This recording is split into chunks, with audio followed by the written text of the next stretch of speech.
ओम श्री गुरु सत्ताय नमः। सभी को प्रणाम। पिछले वीडियो में हमने सुना अपने अंथा में बैठे जन्म जन्मांतरों के विभिन्न योनियों में संचित कुसंस्कारों को हमें बारीकी से ढूंढना चाहिए और उनके प्रतिद्वंदी शुभ संस्कारों की मदद से इन कुसंस्कारों को नष्ट करना चाहिए। जो अपने अंतः को जीतता है वही बाहरी संसार को भी जीत सकता है। अपने प्रति कठोरता, अपने चिंतन को पवित्र बनाने के लिए मनुष्य को अपने प्रति कठोरता बरतनी पड़ती है और आंतरिक संघर्ष करना पड़ता है। यदि भीतरी पवित्रता का उद्देश्य पूरा नहीं हुआ तो बाह्य कर्म कांडों का कुछ भी विशेष लाभ नहीं मिल पाता है। दूसरों की बुराइयां देखने से पहले हम अपनी बुराइयां देखें और उन्हें निकाल फेंकें। महाप्राज्ञ पिप्पलाद ये भी कहते हैं कि अपने परिवार के सदस्यों को प्रेम तो करें पर अंधा प्रेम नहीं करें। उनकी गलतियों की तरफ से आंख न मूंद ले। फिर ये प्रेम नहीं है, ये मोह है। वास्तविक प्रेम तो वही होता है जो जिससे हम प्रेम करते हैं उसे संस्कारी, स्वावलंबी, सुयोग्य और समर्थ बनाता है। परिवार के प्रति एक आंख दुलार की व एक आंख सुधार की रखनी चाहिए। आइए इसी क्रम को आगे बढ़ाते हैं। सामाजिक प्रचलनों में कुरीतियों की भरमार रहती है। एक समय की प्रथाएं दूसरे समय में अनावश्यक ही नहीं हानिकारक भी बनती हैं। कुछ प्रथाएं ऐसी होती हैं जो एक समय विशेष तक के लिए ठीक है पर बाद में बेमानी हो जाती हैं। जैसे बुढ़ापा आने पर अच्छा खासा मनुष्य भी अस्त व्यस्त और रुग्ण रहने लगता है। प्रचलनों के संबंध में भी यही बात है। अगर उन्हें सुधारना और बदलना आवश्यक हो तो साहस पूर्वक ऐसा कर ही लेना चाहिए, क्योंकि परंपराएं सामयिक होती हैं, शाश्वत नहीं। समय अनुसार उनकी उपयोगिता अनुपयोगिता पर ध्यान रखकर सुधारक उनमें काट छाट करते हैं और समाज का कायाकल्प करते हैं। हमारे आज के समाज में जो परंपराएं घुसी पड़ी हैं वे भी उसे जीर्ण शीर्ण बना रही हैं। ऐसी परंपराओं को समय समय पर गौतम बुद्ध, आद्य शंकराचार्य, ईश्वरचंद विद्यासागर, शरद चंद्र, राजा राम मोहन राय, स्वामी दयानंद, महामना मालवीय जैसे अवतारी पुरुष व सुधारक शूरवीरों ने आकर सुधारा है और गलाई ढलाई का उपक्रम अपनाकर समाज को नई दिशा दी है। एक बार काशी विश्वविद्यालय में स्त्रियों को वेदाध्ययन का अधिकार है या नहीं, इस पर हिंदू संस्कृति के महाप्राण पंडित मदन मोहन मालवीय ने विद्वानों की सभा आयोजित की। पंडितों ने अपनी तरह के विचार रखे पर पंडित प्रमथ नाथ तर्कभूषण ने अपाला, घोषा, विश्वावारा के ब्रह्मवादिनी होने, मनु की पुत्री ईला द्वारा ब्रह्मा जी के यज्ञ का संचालन करने, गार्गी द्वारा याज्ञवल्क्य से शास्त्रार्थ करने, महाराज जनक द्वारा अपनी चारों पुत्रियों सीता, गांडवी, उर्मिला, श्रुति कीर्ति का यज्ञोपवीत संस्कार संपन्न कराने, रावण द्वारा सीता हरण के समय सीता द्वारा उनका यज्ञोपवीत तोड़ने जैसे अकाट्य तर्क रखे तो एक भी विद्वान उनका उत्तर नहीं दे पाया। तब से बनारस हिंदू विश्वविद्यालय में लड़कियों को भी वेद पढ़ाया जाने लगा। जाति प्रथा पर भी मालवीय जी द्वारा कराए गए निर्णय ऐसे ही थे। ज्योतिर्विज्ञान अपने आप में एक गणित और जीवन उपयोगी विद्या है। विशिष्ट नक्षत्रों के उदय अस्त के समय फसलें बोने काटने के पीछे ऋतु विज्ञान के अत्यंत महत्वपूर्ण एवं सूक्ष्म पर्यवेक्षण जुड़े हुए हैं, किंतु ज्योतिष का फलित और शकुन और अपशकुन वाला स्वरूप नितांत ही अहितकर है। गुरु गोविंद सिंह जी के दरबार में एक पंडित जी प्रायः शकुन विचार का टंटा खड़ा कर देते थे, जिससे कई बार सिख सेना हारते हारते बची। एक दिन गुरु गोविंद सिंह ने उन्हीं पंडित जी से पूछा, पंडित जी, ज्योतिष के अनुसार आपकी आयु कितनी होनी चाहिए? पंडित जी बोले, महाराज 73 वर्ष। इससे पूर्व मेरा बाल भी बाका नहीं हो सकता। गुरु गोविंद सिंह ने अपनी तलवार चला दी और 52 वर्ष के पंडित जी का सिर धड़ से अलग हो गया। उपस्थित समुदाय को साक्षात प्रमाण मिल गया कि फलित ज्योतिष में कितनी सत्यता है। विवेक रहित अंधानुकरण, भेड़ चाल। दूसरा कुछ कर रहा है तो हम भी बिना सोचे विचारे वही करें, ऐसी सोच सदैव हानिकारक सिद्ध होती है। जनमानस अज्ञानवश चीजों को सुधारना तो दूर, जो चला आ रहा है उसे ही श्रेयस्कर या ठीक मानता है और आंख मूंदे उसी के पीछे पीछे चलता रहता है। यहाँ तक कि तीर्थ स्नान आदि पुण्य प्रयोजनों का भी बाह्य आडंबर वाला स्वरूप ही अभी तक चला आ रहा है। मणियार ईश्वर भक्त था, किंतु उसका जीवन कुविचार और बुरे आचरणों से ग्रस्त होने के कारण अशांत था। उसकी धर्म पत्नी अर्बुद ने कहा, स्वामी, दुख और अशांति का कारण अस्वच्छ मन है। अब ज्ञान के प्रकाश से पहले अपने अंतरतम को धो लें, तभी शांति मिलेगी। मणियार ने कहा, नहीं नहीं, हम लोग तो तीर्थ स्नान करने चलेंगे। तीर्थ स्नान करने से मन पवित्र हो जाता है। पत्नी ने तीर्थ यात्रा पर चलने से पूर्व एक पोटली में कुछ आलू बांध लिए। जहाँ जहाँ मणियार ने स्नान किया, पत्नी ने इन आलूओं को भी स्नान कराया। घर लौटते लौटते आलू सड़ गए। पत्नी ने एक दिन भोजन की थाली में वही आलू रख दिए। उनकी दुर्गंध पाकर मणियार चिल्लाया, अरे ये दुर्गंध कहाँ से आ रही है?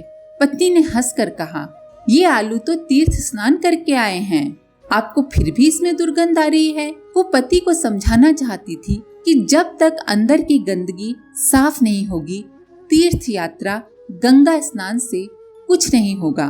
प्रचलनों के पीछे जो मूढ़ अविवेक काम करता है, वो न दूर हो तो समाज सुधार संभव नहीं। अंधानुकरण करना, औचित्य अनौचित्य का निर्धारण न कर पाना एक ऐसा बौद्धिक परावलंबन है जिसे मिटाना ही चाहिए। एक गांव में दो युवक रहते थे। दोनों में बड़ी मित्रता थी, जहां जाते साथ साथ जाते। एक बार दोनों एक धनी व्यक्ति के साथ उसकी ससुराल गए। किसी धनी व्यक्ति के साथ रहने का ये पहला अवसर था, सो वे अपने धनी मित्र की प्रत्येक गतिविधि ध्यान से देखते रहे। गर्मियों के दिन थे। रात में उस धनी युवक के लिए शयन की व्यवस्था खुले स्थान पर की गई।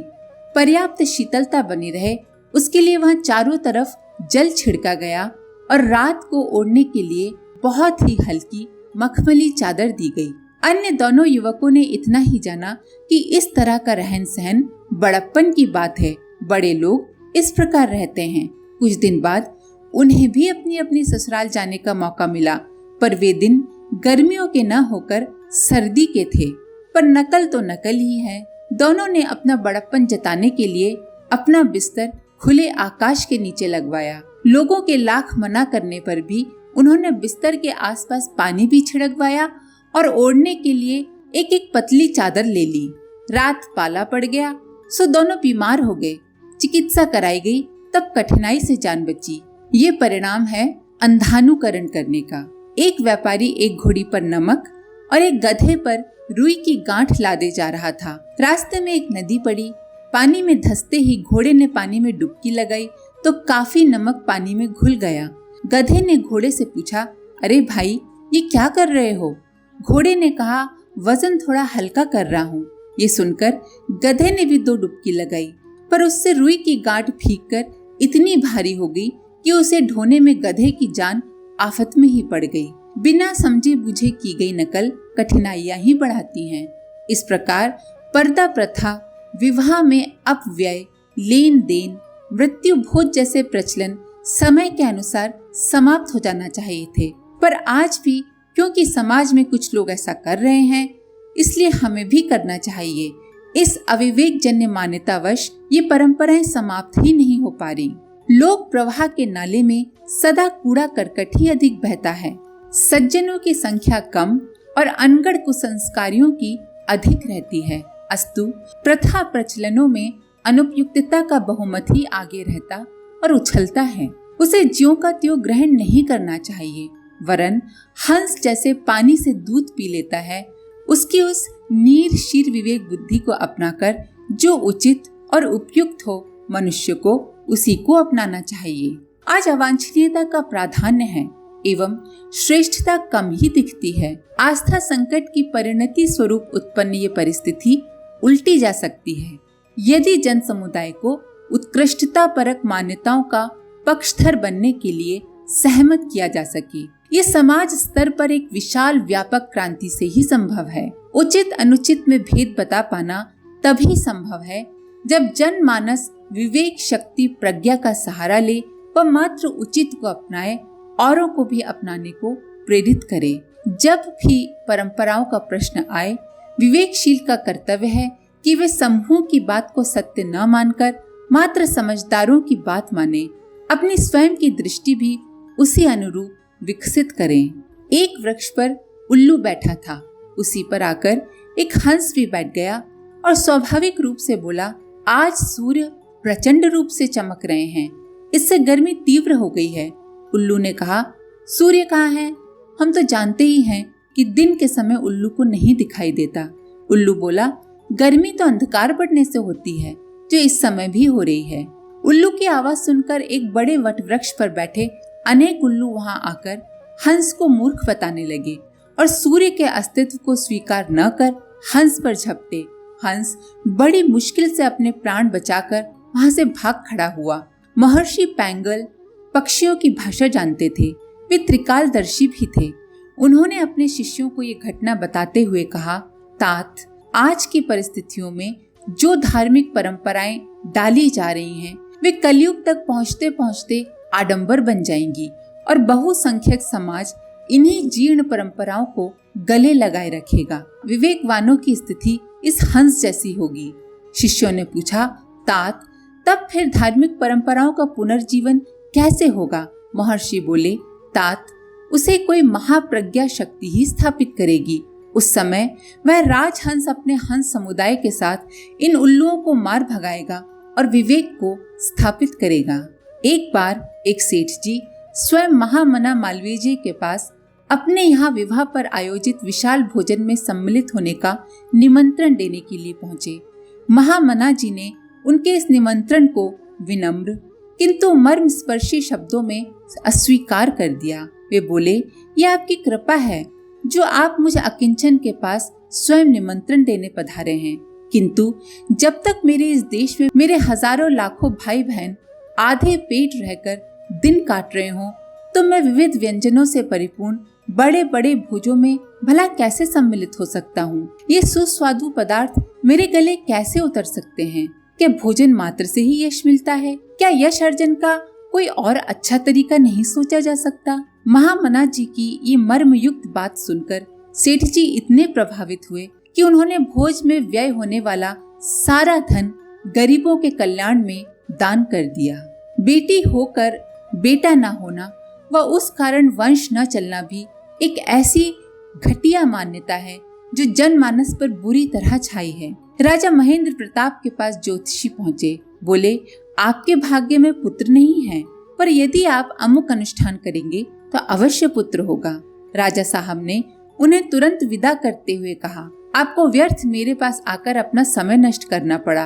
आप अपनी सलाह अपने पास रखें। मुझे अपना वंश चलाने के लिए जीवधारी रूपी बेटा नहीं चाहिए। जो राशि बेटे पर खर्च होती उसे मैं सत् प्रयोजनों में खर्च करूंगा। राजा साहब ने वृंदावन में प्रेम महाविद्यालय की स्थापना की, उसे ही अपनी संतान माना और लाखों की संपत्ति दे गए। विरासत में उन्होंने लिखा, मेरा वंश ये प्रेम महाविद्यालय ही आगे चलाएगा। समाज में अगर सत् प्रवृत्तियां चल पड़ेंगी तो मैं समझूंगा कि मेरी संतान सपूत निकली। वस्तुतः हुआ भी ऐसा ही। पर्दा प्रथा भी एक ऐसी ही सड़ी गली परंपरा है जो न्यूनाधिक रूप से समाज में चारों ओर व्याप्त है। उसके उन्मूलन हेतु इस सदी के प्रारंभ से ही प्रयास चलते आए हैं। अभी इसमें हमारे और आपके प्रयासों की और जरूरत है। इसके आगे का अगले वीडियो में। आज के लिए इतना ही। अपने विचार कमेंट बॉक्स में जरूर लिखें। आप सभी का धन्यवाद। ओम शांति। हमारे YouTube चैनल को सब्सक्राइब करें और बेल आइकन को दबाकर ऑल पर क्लिक करें ताकि आने वाले सभी वीडियोस की नोटिफिकेशन आपको मिलती रहे।